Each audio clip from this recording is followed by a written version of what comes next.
But before we start, please make sure to subscribe to M&R TV and hit the bell so you never miss any upload from us. Also, leave a like right now. A boy reels in purse from lake while fishing, finds a familiar face inside. When the men of his family invited him on a daytime fishing trip, 11-year-old Brodie Brooks felt over the moon with excitement. However, little did he know that the daytime excursion would soon spiral into an adventure the young boy would never forget, all thanks to one mysterious purse.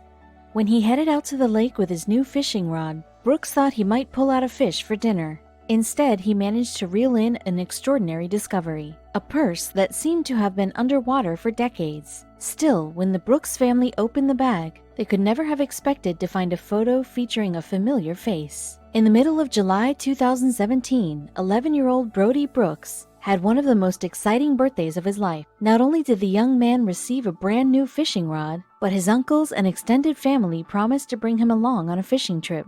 Like any good fisherman, Brooks could only think about one thing leading up to the trip: catching a big fish. Of course, at the time, no one in the family expected the fishing trip to include anything out of the ordinary. While the beautiful day started off normally, Brooks would soon make the biggest catch of his life, except it wasn't a fish. The fishing trip occurred at a beautiful lake, Lake Hartwell seen below, in Anderson County, the heart of South Carolina. Armed with their rods, patience, and great companionship, Brooks and his family set up their fishing rods and eased into the morning. Soon enough, it had become one of the most beautiful days any of the fishermen had seen in quite some time. As the fishing party set up along the lake, Brooks could not wait to cast a line in with his box-fresh, ugly stick fishing rod. Despite what the name might suggest, it was actually a very nice fishing pole.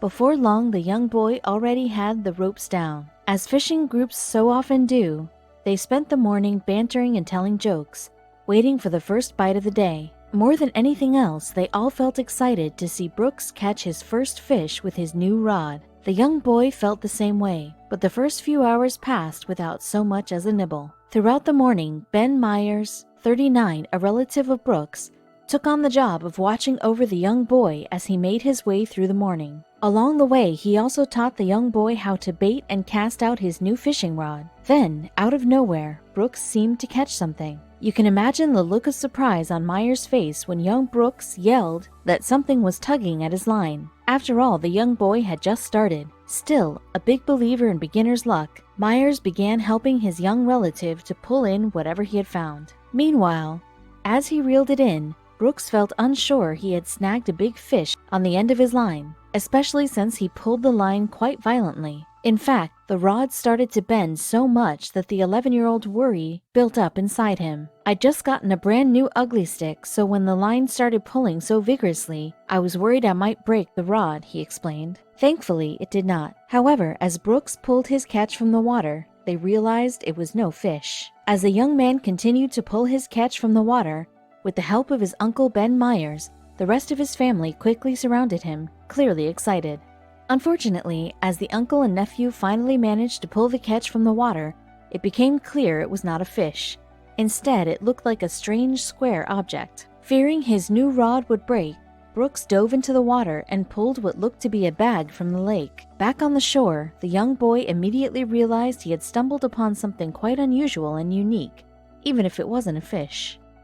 At first, Brooks recalled later that the 11-year-old felt a little disappointed that he had not actually caught a large fish. After all, as it was his first time fishing, he had felt sure that he had snagged a fish, given the way the rod bobbed. Of course, Brooks had never suffered the defeat of reeling in trash, something all fishermen must go through. However, Brooks quickly overcame these feelings the more he examined his strange new find. Although he had no idea where the purse had come from, the young boy knew it must belong to someone.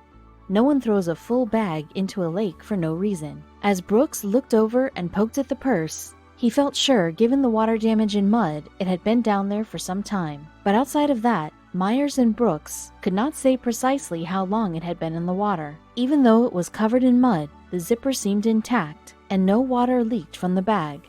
It seemed that whatever was inside had probably remained intact. For a moment, Brooks and his uncle debated opening the purse. It wasn't theirs after all. Still, soon enough they realized to return the pocketbook to its proper home, they would need to open it up and look at the contents. And one object in the bag would catch Myers' eye right away. As stated, almost all fishermen have to deal with the disappointment of snagging some trash every once in a while. From seaweed to plastic bottles, there's quite a bit of junk that one can catch with a fishing hook. However, believe it or not, in all of his years fishing, Myers had never found anything more exciting than rusty cans. Still, there's always a first time for everything. We might catch a can or something like that, but as far as a woman's purse, that's a first for me, Myers told the media later on. I've been fishing on this lake all my life, and that's the first time I saw something be caught like this. Still, while Ben Myers had never pulled up anything more interesting than fish and cans from the lake, he had heard tales of other fishermen reeling in treasure. So the minute his young nephew pulled the purse out of the lake, Myers knew they might have something interesting on their hands. I told him, "You ain't got no fish, you got treasure," Myers recalled to ABC News. In fact, it was Myers' upbeat attitude that helped Brooks change his disappointed tune. After all, it's not every day you find a treasure on the lake. Soon enough, the uncle and nephew were playing detective with the items in the bag. Fortunately for the previous owner, the bag had been zipped up when it fell into the water. Thankfully, despite the years underwater, the purse's contents remained in pretty good condition. Even the exterior of the bag did not look as bad as Myers expected it to, given it had stayed 30 feet deep in Lake Hartwell for years. As Brooks and Myers opened the bag up and went through its contents, they discovered more about the purse's owner. It included old, dated photos, and although a few faces were staring back at them, no one in Brooks' family knew any of the members of the images. Not at first, anyway. While the men could not place the items at first, the muddy purse contained plenty of evidence about the owner. Brooks and Myers quickly discovered 2 tubes of lipstick and gift cards so old that some of the stores that sold them were long out of business. At the bottom of the purse, the 2 men even found a teasing comb, presumably to get the owner's hair to the optimum height. That certainly made Myers think the bag had been in the lake since the 80s or 90s, quite a long time. Meanwhile, the purse also contained photographs, meaning she lost it before smartphones became a common occurrence. Hopefully the photos would help Brooks and Myers locate the purse's owner. As the uncle and nephew continued looking through the bag, they only found themselves with more questions. Those, of course, included what had happened to the bag and how long exactly it had been at the bottom of the lake. Brooks and Myers also had to wonder why the bag had ended up at the bottom of the lake in the first place. Cosmetic and monetary items aside, the pocketbook also included a lot of photos of people, which almost certainly meant something to the owner. Some items, like a driving permit, indicated where the owner lived, but had become too destroyed to be useful. Soon enough, Brooks and Myers realized they would need to take a closer look in order to find the owner. After looking at the other object from the underwater purse, Brooks and Myers carefully started going through the sodden photographs. Some of the photographs were just too damaged to see the faces in them. However, despite the water damage, a few images managed to survive the trip in the lake. And as Myers started scrutinizing the photos, he saw a face that made him do a double take. Although Myers could not possibly believe it, he felt sure he knew one of the women in the photos.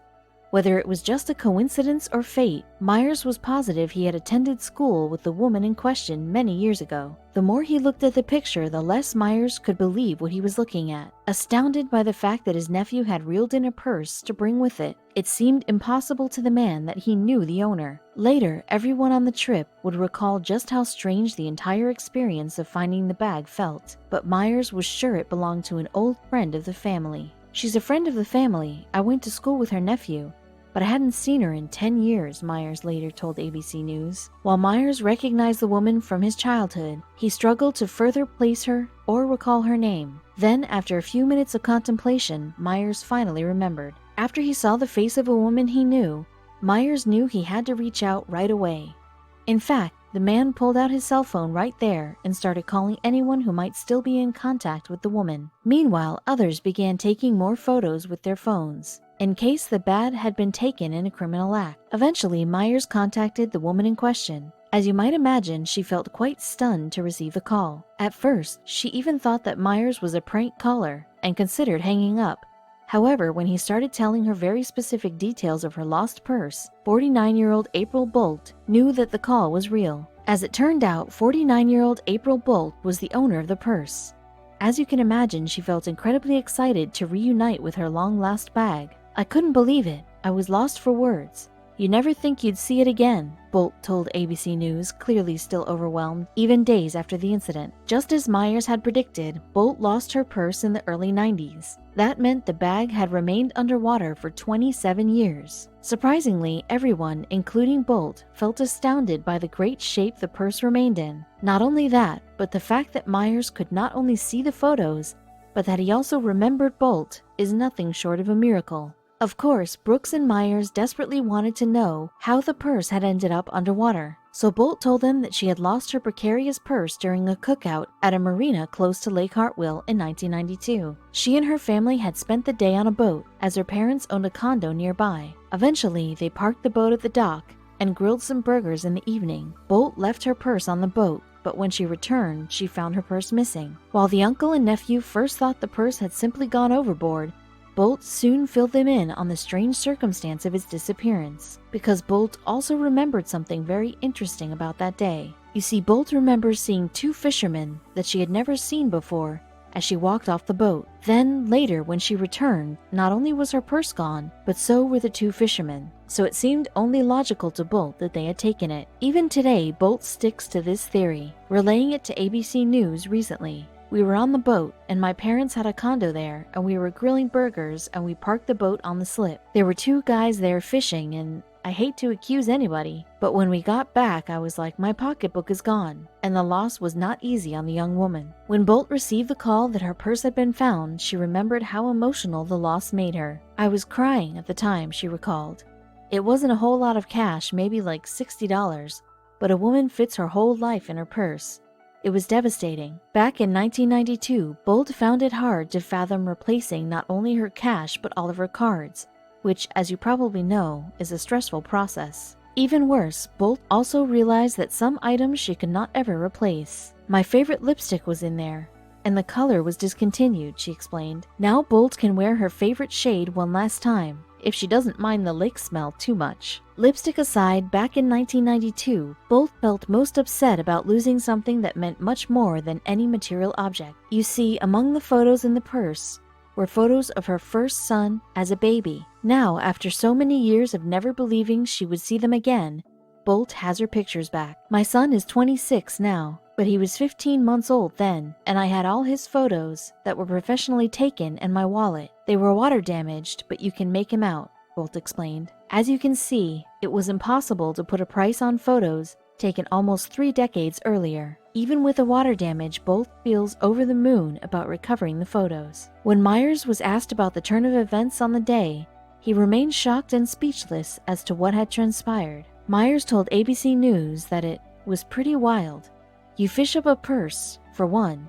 Then you actually know whose it was," he continued, before losing the words. Meanwhile, Bolt said that the bag's recovery from a depth of 30 feet after a quarter of a century gone meant the world to her. Of course, 11-year-old Brodie Brooks still wishes he had caught a fish instead, though returning a prized possession to someone certainly makes for a better first catch memory with his brand new rod. Following the discovery, however, Bolt is still trying to figure out why the universe wanted her to have her purse back. She also wonders why the men did not merely throw the bag back into the boat. But Bolt doesn't have to worry about that anymore. "Everyone keeps telling me there's got to be a meaning to why you're finding this so many years later," she said. "I'm sure God will reveal that in time. For right now, Bolt simply wants to revel in her good fortune and the pleasant memories her purse has provoked. It's just so precious to have it back," she said to ABC News. After April Bolt finally got her hands on her long-lost bag again, she felt more than excited to start creating new memories with its contents. You see, as Bolt's son was only 15 months when the purse disappeared, he had never seen the photos of him as a baby before. How amazing it must have been to join his mother in uncovering long-lost pictures of a long, long time ago. Well, maybe they were both equally excited about the prospect of the bag resurfacing that fateful day. Fortunately, Bolt won't have to look back and feel bad about her long-lost purse anymore. Believe it or not, Bolt's purse is not the only strange personal object found deep underwater. On the morning of May 13, 2014, a diving team from the Marine Ecology Department at Simon Fraser University in British Columbia, Canada, prepared to head out into some pretty deep waters. You see, the team wanted to conduct a research dive to study the waters off the coast of Bamfield, near Vancouver Island. While the dive team had initially planned to simply take some notes on oceanic wildlife, their goal that day quickly changed. As the team loaded up the boat and headed out onto the deep blue sea, they had no idea what the ocean depths had in store for them. Specifically, the team wanted to dive into the cold waters to study the many variations of sea stars that call the area home. By taking a large group out there, the divers hoped to shed light on their interesting behavior and numbers. Not only that, but some of the divers also planned to capture a few sea stars to study them back in the school labs. However, once down on the sea floor, something embedded in the seabed caught the eye of the diver. At first, he had no idea what the item could be, so the diver and his partner swam closer, determined to figure it out. Upon closer inspection, the two students managed to determine precisely what the strange object was. Bo Doherty, left, and Tella Osler, right, were the Simon Fraser University students who noticed something strange on the seafloor. While Doherty saw it first, the second he pointed it out, Ulcer agreed the square object did not belong. Determined to remove any trash from the beautiful ocean, the two swam over and tried to remove the object. Closer, they noticed the object had hard edges and a leather strap that waved in the current. As Doherty pulled the belt, he felt surprised to see a round lens emerge from the sand. Despite the algae and literal sea life living on the object, the diver recognized it was a camera. After Doherty discovered the rusty camera, he placed it in his dive bag and continued with his research. However, as he continued his diving expedition, the diver couldn't help but wonder who the old camera had belonged to. More importantly, how had the camera ended up on the sea floor, so deep in the water and so far away from the shore? Also, how long had it been there? One of the divers picked it up and put it in his pocket and kept counting the starfish, Professor Isabel Coate recalled in an interview. When they came up from the dive, he said, "Look what I found." As you might imagine, the whole team felt curious and wanted to find out everything about the unusual find.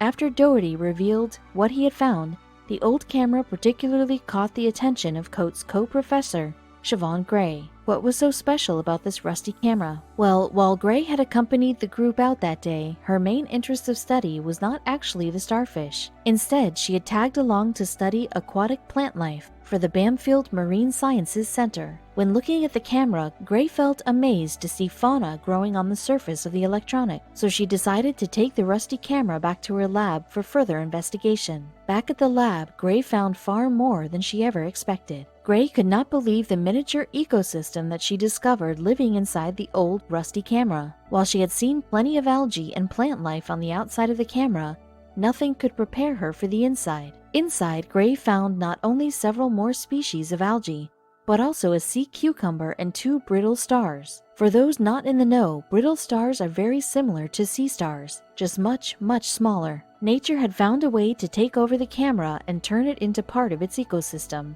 as Gray and Coate taught in their ecology classes. However, as luck would have it, that wasn't all that Gray had discovered.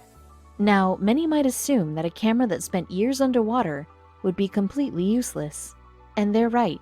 However, memory cards, on the other hand, are known to be able to take quite the beating, and when Gray popped it out of its tray, it actually looked in pretty good shape. Even though the SD card was covered in black algae, the team hoped it would still work when placed in a computer. Even better, they hoped that a few shots had survived the water damage. If they had, the dive team might even be able to track down the original owner. While it felt like a long shot, they felt more than willing to try. When Gray discovered that the SD card remained almost intact, she felt another wave of excitement flow through her. "My first thought about the camera was, are there still images on the card?" she recalled. Even in the interview, months after finding the camera, Gray could still barely contain how excited she felt about solving this long-forgotten mystery. After removing the SD card from the camera, Gray carefully cleaned every bit of it with an earbud and rubbing alcohol. Then, Gray slotted it into the computer and took a deep breath. The moment of truth arrived, and the memory card worked. To find out what Gray found on the card, click next below.